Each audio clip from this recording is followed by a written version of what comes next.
Assalamualaikum warahmatullahi wabarakatuh. Perkenalkan, saya Viola Fiorentiana dari kelas Manajemen A5 semester 4. Di sini saya akan menyampaikan tugas saya, manajemen dalam perspektif Islam, mengenai manajemen sumber daya manusia dalam perspektif Islam. Manajemen menurut pandangan Islam merupakan manajemen yang adil. Batasan adil adalah pimpinan tidak menganiaya bawahan dan bawahan tidak merugikan pimpinan maupun perusahaan yang ditempati. Bentuk penganiayaan yang dimaksudkan adalah mengurangi atau tidak memberi hak bawahan dan memaksa bawahan untuk bekerja melebihi ketentuan. Seyogyanya, kesempatan kerja dibuat untuk kepentingan bersama antara pimpinan dan bawahan.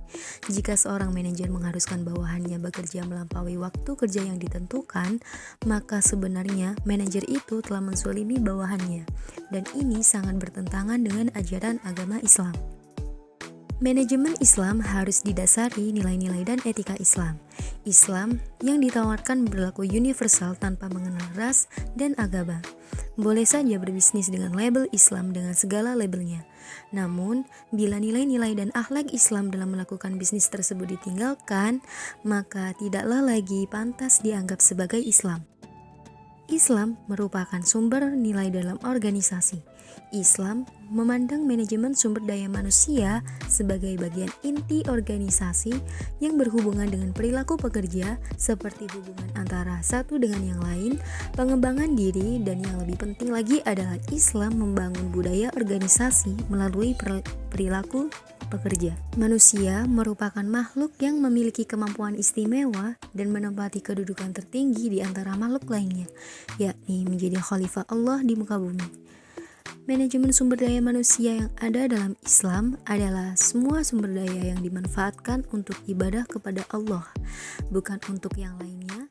Dengan adanya rasa menerima amanah darinya, maka kemampuan yang dimiliki akan ditingkatkan dan dilakukan dalam rangka menjalankan amanah yang diemban. Sistem ekonomi Islam dalam menerapkan manajemen sumber daya manusia mendasarkan pada keselarasan atau keseimbangan yang dapat dilakukan di antara kebutuhan material dan etika manusia.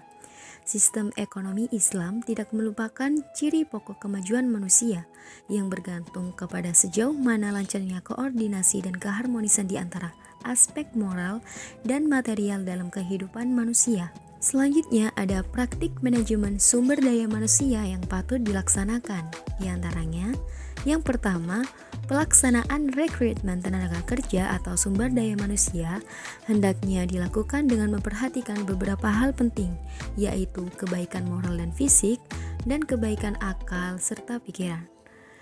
Yang kedua, pemberian tugas dan kewajiban kepada setiap karyawan hendaknya dijalankan dengan sebaik-baiknya dan tidak dijadikan beban sehingga mereka mampu menjalankan tugas dan kewajibannya dengan baik. Hal ini sesuai dengan firman Allah Subhanahu wa taala dalam surat Al-Maidah ayat 7 yang berbunyi, "Dan ingatlah akan karunia Allah kepadamu dan perjanjiannya yang telah dikaitkan kepadamu. Ketika kamu mengatakan, kami mendengar dan kami menaati, dan bertakwalah kepada Allah. Sungguh, Allah Maha mengetahui segala isi hati." Dan kemudian yang ketiga, pelatihan dan pengembangan karyawan hendaknya meliputi program dan berorientasi pada perbaikan moral dan pelaksanaan kerja karyawan. Kemudian ada dalam pandangan Islam, seorang karyawan harus memiliki perilaku, di antaranya yang pertama, setiap individu atau karyawan harus memahami bahwa mereka tidak akan berubah dan berkembang kecuali dia berupaya untuk mengembangkan diri mereka sendiri. Yang kedua, keyakinan individu yang beruntung adalah mereka yang hari ini lebih baik dari hari kemarin, dan individu yang celaka adalah mereka yang hari ini lebih buruk dari hari kemarin. Yang ketiga, setiap individu bertanggung jawab atas apa yang dilakukan. Jika berbuat baik akan mendapatkan kebaikan, sedangkan apabila berbuat buruk maka akan mendapatkan keburukan. Kemudian yang terakhir, adanya kesadaran untuk menghindari perbuatan yang buruk dan selalu menjalankan perbuatan yang baik atau amar ma'ruf nahi mungkar. Dalam pelatihan dan pengembangan sumber daya manusia, Islam memandang bahwa ilmu merupakan dasar penentuan martabat dan derajat seseorang dalam kehidupan. Pemeliharaan sumber daya manusia dalam perspektif Islam, kompensasi dan kesejahteraan mendapat perhatian yang besar. Kesejahteraan ini bisa bersifat material dan non-material. Penilaian sumber daya manusia dalam perspektif Islam yaitu Islam mengajar umatnya bersungguh-sungguh dalam bekerja.